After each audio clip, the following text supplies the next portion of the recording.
All right. Did you hear the thing that say it's now recording? Yes. All right. So, episode 1, Storming the Vault, introduction.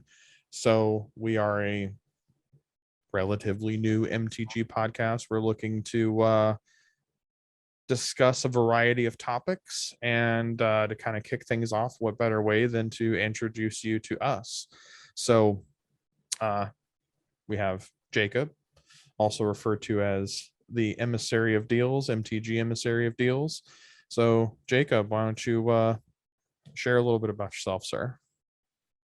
Well, I'm obviously, like you stated, my name is Jacob, and 17-year-old. Started playing Magic in 2017, and I've gone from playing casually EDH to cEDH, played a little bit of Modern here and there. Then I kind of got into the whole finance world of Magic probably 2019, 2020. And I became a pretty big dealer for the past year. Been hustling around, buying, selling collections, stuff like that. And kind of just thinking about doing some talk, sharing some information. That's about it. Right on, right on. Thank you for that. So you mentioned selling starting in like 2019, 2020. What got you to look at the selling aspects? I think it was kind of the fact COVID kind of hit, It Okay, that's fair. was kind of like, well, I'm stuck in my house. What am I going to do now? Because I couldn't go play anymore. So it was like, well, I can't play, but I still love the game. So what can I do with the game that's not playing? Okay, I can see that. So buying and selling collections. Uh, First off, just go ahead and clarify for anybody wondering, it's how we met. Is we sold and traded a little bit Many on Instagram. So, but about gosh, yeah, it was about a year ago we had our first transaction and really clicked. And I like checking in on you, making sure everything is going okay. Life is strange and weird in the times of COVID. So for yeah, right sure. on, man. And then any piece of advice, like right out the gate, the one your golden piece of advice, what really got you going and motivated in the selling space that you would like to share? I mean, honestly, it's just put it in the time. That's probably the biggest thing. Honestly, almost anyone can do it, but you gotta have the dedication. I mean, that's pretty much true of all things. But like, basically, if you don't keep up with, your connections and keep growing and stuff, you're just out of it. Like it just disappears in a snap of your second. Right on. So thank you again. That is useful. So again, that was dedication. You gotta want it, you gotta do it, you gotta keep up with your people. So all right. Any major milestones, anything big that you've done that really has stood out to you as a moment where you were just like, man, I never thought I'd be here? Well, believe it or not, in the last, so I started as a actual like professional dealer. When I say professional, I mean as like my main goal of my free time was to become a dealer. And that was last April, basically right when COVID and restrictions started. I went full in, got a TCG player account. I started picking up collections from Facebook, from singles that I thought were going up, specs, and any kind of local things or friends I had played with, anyone looking to move their cards or were getting out of the game. And over the past year and probably about 4 or 5 months now, so 18 months about, I've gone from a nobody to selling now $250,000 worth of sales, which to me that's been a huge accomplishment. And just a reminder for the listeners, how old are you again? 17. I know it's hard to believe. No, just that's why I wanted to remind the people that it doesn't matter. It doesn't really matter how old you are. It doesn't matter where you're at, what you're stuck in, that with the, like you said earlier, your golden bit of advice about the dedication can really shine through, and even in times like this. It really can. So all right, well, thank you again, that is very insightful. um so a little bit about me, the other half of the Yeah, I mean, podcasting duo. what you got? So I'm Richard, also referred to as Durful Gaming on Twitch, where I stream a variety of things. Um, I started with Magic probably about the time you were born. Uh, just to go Probably. ahead, just go ahead and date myself a little bit there. 95, 96. I think the first standard set I purchased was Tempest, just to go ahead and What? date myself. Um, and that's when I was living in Virginia. Then I fell off a little bit because life is as life does, life changes. I picked it back up in Mirrodin blocks about 2003. Um, I did standard, I did jank home play, and I just really felt like I was watching myself and my friends play, but there was no I was trying to level the playing field, I guess we'll say. Like I kind of wanted everybody to really utilize their collections, not just, you know, you have 360 card pet decks and that's really it. Um, so that's when I introduced my team, my group of local players to EDH.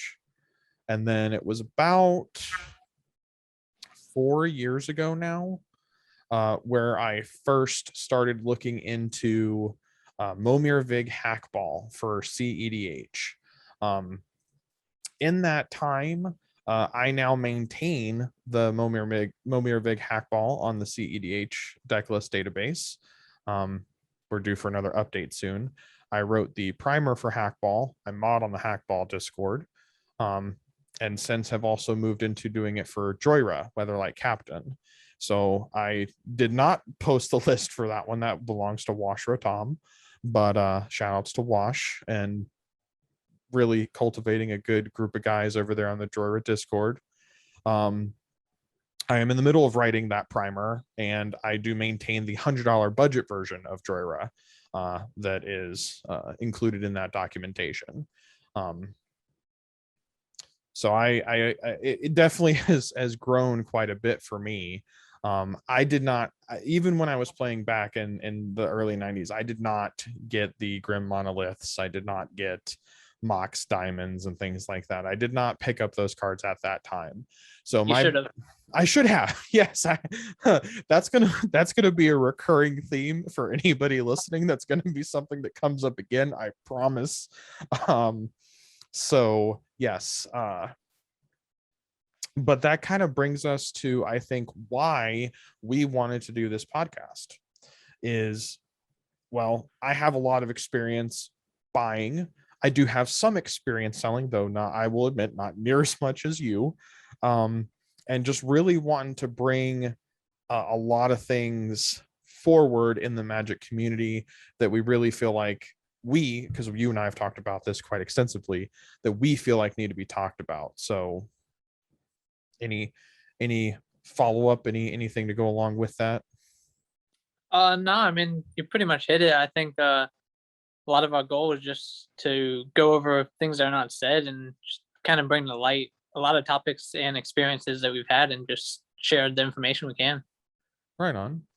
So bearing that in mind, I do have prepared I have prepared a list that we're going to talk about a little bit. Okay. Each of these, I would argue, definitely at least an hour long podcast all into themselves. So this is something that you all are going to want to keep an ear and an eye out for. So we're looking to discuss a variety of topics within the MTG community with a heavy focus on cEDH as well as financial topics. So this is going to include, but is definitely not limited to breaking the barrier. So this is something that I is a very near and dear to me, is getting past the barrier of entry for cEDH. So in your time of selling and looking at players and the time you've spent playing in cEDH, Jacob, uh, do you agree that there is a barrier of entry, and do you also think that some people just get intimidated by that? Yes. So like one big thing I see a lot of times with players coming to either purchase cards from me or sell cards to me.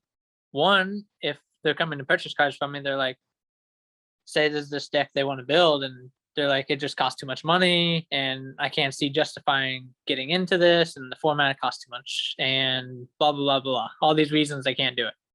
And then even I see players that are selling, and they're like, I'm just selling out because it just costs too much money, and I don't see the point in trying to maintain it and keep up with all these other people. It just happens a lot on both sides of the transactions. Okay, so just a quick recap, you've seen it on both sides where people are Correct. trying to not break the bank to purchase the cards, and then people who are like, I'm sitting on top of a deck that's easily 20 grand and it's something I can't keep up with. Exactly. So okay, and then introduction to proxies. So this is something that I see a lot of people talk about this, and they simplify it where they're like, just get proxies. And it's like, well, first off, I would argue not everybody knows the methods that they can use to get proxies. Would you agree? Yeah, I think some people, and this is the one thing I really hate is the print it out from my printer and let's use white paper and some black ink and have fun. So, and then of course there's also, and correct me if I'm wrong, but there always seems to be a weird stigma with proxies. Like Yes. like people feel like, oh, you can't afford that card. Well, that may not be why someone's playing with a proxy. Yeah, so I mean, you have a lot of players, and not so much myself, but even a lot of players I played with that they'd have the binders full of the cards, and they didn't want to play with them because I mean, like you're saying, a $20,000 cEDH deck. Who wants to either one damage the cards by playing with them? Some people like to shuffle. You seen that ridge? You know, the shuffle where they bridge and they rough. Yeah, no, no, no, no. The bridge and We, riffle. Ooh, yeah, yeah. watching somebody do that with $20,000 worth of cards. No, no, thank you. I hate it. I'm like, yes, you can play with proxies. And then another thing too, and I definitely feel like this is going to fill up a good chunk of that particular episode when we get to it, is under the right circumstances, you can take that $20,000 deck that you saw on the cEDH deck list database, and for $45 you can proxy the whole thing, try it out and see if you even like it. Because what happens when you spend 20 grand and you don't even like it? Like, you spend Exactly. so much money, you just want to chop your foot off, man. This is not a bad Saw movie. Come on. Yeah. All right. So then the next one is budgetizing a cEDH deck. So that's another thing that I have found, is that just about every list on the deck list database, the curators have been kind enough to provide budgetary options. Yeah, I mean, there's a lot of players out there that either don't have the money to spend on a crazy expensive deck, or they rather budget it to other things, or they just want to build multiple decks. You know, there's a lot of different reasons that make sense to have a cheaper deck. Joyra is my girl. You and I have talked about this at length. You've seen my list on Moxfield. Yeah. My deck is mostly foiled out. And yes, we will thank Jacob for part of that because he's part of the reason why it is. But not everyone needs to spend that level of money. Not everybody needs to do that. I think it's the play to win guys. I want to say, sorry for plugging them because we want y'all to listen to us, but we respect other creators as well. But they I think it's Cameron maintains the staples list. So like if you wanted to go, there's a list that's literally the major big hit cards that are played in every cEDH list. right? Not just one or two. I think last time I looked at it, it's like 193 or right around 200 cards. So even if you bought every single one of those, you could at most make 2 decks at most. And Yeah. that's getting a little creative. So at any given point in time, it only really makes sense to have one deck put together. Mine is Joyra. That's kind of what I think I was getting at. Just kind of circle back to that. My 100% true to paper deck is Joyra. Everything else has proxies in it to some degree, because I'm not buying Mana Crypt at $120 8 times because I want to run in 8 decks. Actually, I run what I like to lovingly call the Sinister 6, so I have 6 decks. But I'm still not going to buy it 6 times and put it in 6 different decks, or Force of Will, or Mana Vault. Mana Vault's getting up there in price. I know. They're pushing 70, $80 now. Can't believe it. Right. That's crazy. But it's things like that where there are plenty of ways that you can do it. Circling back to the Budget Brew guys, or no, I don't know if I mentioned them to you. It might have been my previous conversation before this one. The Budget Brews Club has worked out the rough math that about $500 is really where you start hitting the cEDH power level.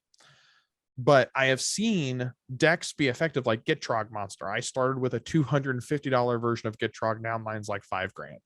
Okay.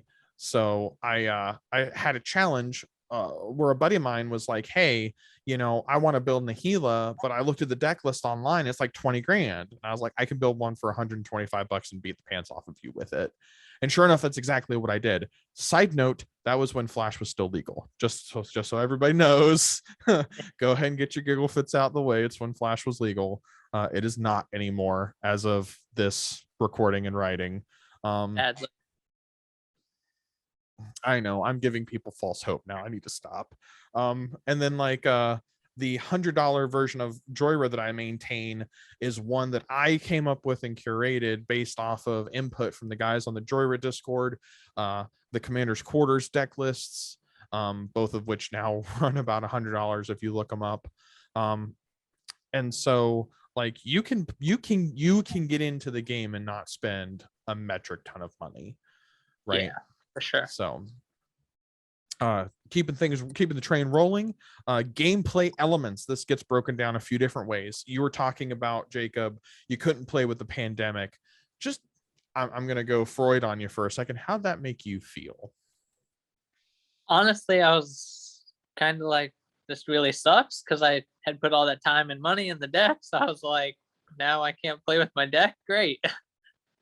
And I have a feeling a lot of other people felt that way too.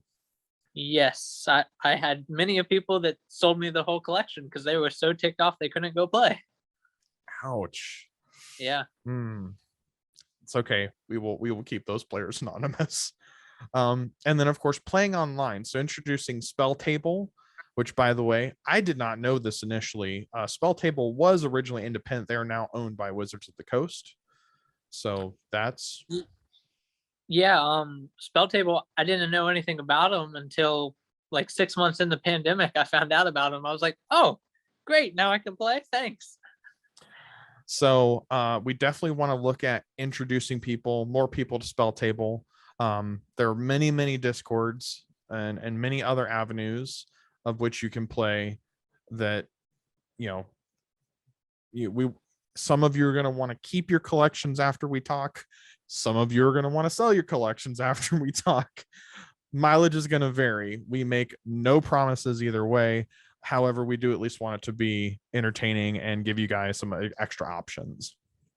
Yeah, I mean, heck, you can even just text a friend and play over Spell Table, Right. All you need is the Spell Table link, and it's things like that we would explore with you is getting set up on Spell Table, working out your setup, some of the technology that goes into it, and how you can get online and play with your friends nearby or across the country or even around the world, depending on the right circumstances. Yeah, exactly. I played with guys over in like the UK.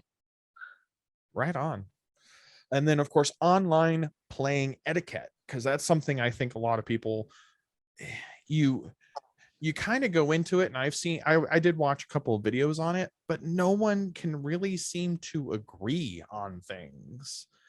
Yeah, I mean, the problem is there's just so many opinions out there, and I honestly think at the end of the day, it just comes down to being nice and having patience. It really does. And honesty too, just to kind of Yes. round that out, because you need to keep your deck in view, you need to keep your graveyard in view, you need to keep your hand somewhat in view. Yeah. Some cards like Get Probe, how do you tackle that? How do you tackle taking someone's permanent with Gilded Drake, like things like that, things that you definitely want to be aware of, you want to know how to work around, and things like that. And then of course deck techs, we've talked about a number of decks so far, and breaking down a little bit how to play them, how to make them a little bit more manageable, and what cards work best, where you can get them, Jacob. Yes. And then of course some spell table gameplay, because I believe it or not, you and I, Jacob, have not actually played Magic together yet, which is something I personally think is a travesty. I know it's definitely on our list. We're gonna get there. That's for Oh, sure. for sure. um MTG market talk, speculation, and spoilers. So this is something, we're smack in the middle of spoiler season right now. Yep. Innistrad Midnight Hunt is coming out later this month in September. And then of course Crimson Vow, I think is are they coming out at the same time? Am I understanding that right? It's coming out like simultaneously. Like I guess like one's releasing and then like one's like releasing at the same time, but they're different releases. It's kind of strange. I mean, as a fan of the lore, I'm interested to see who Olivia Voldaren is supposed to be marrying. But at the My same bet's on time, Soren. I said my bet's on Soren. eh, I don't eh, know. He was on the cover with her. I thought it looked like kind of like a setup. well, we'll see. We'll see. I like Soren. I'm a huge fan of vampires, regardless of the medium, except for the one we won't discuss that involves sparkling. Um, but I'm super pumped about the new vampire set. yeah, you did a little bit of a speculation the other week on YouTube, right? Which card was it that's you recommended?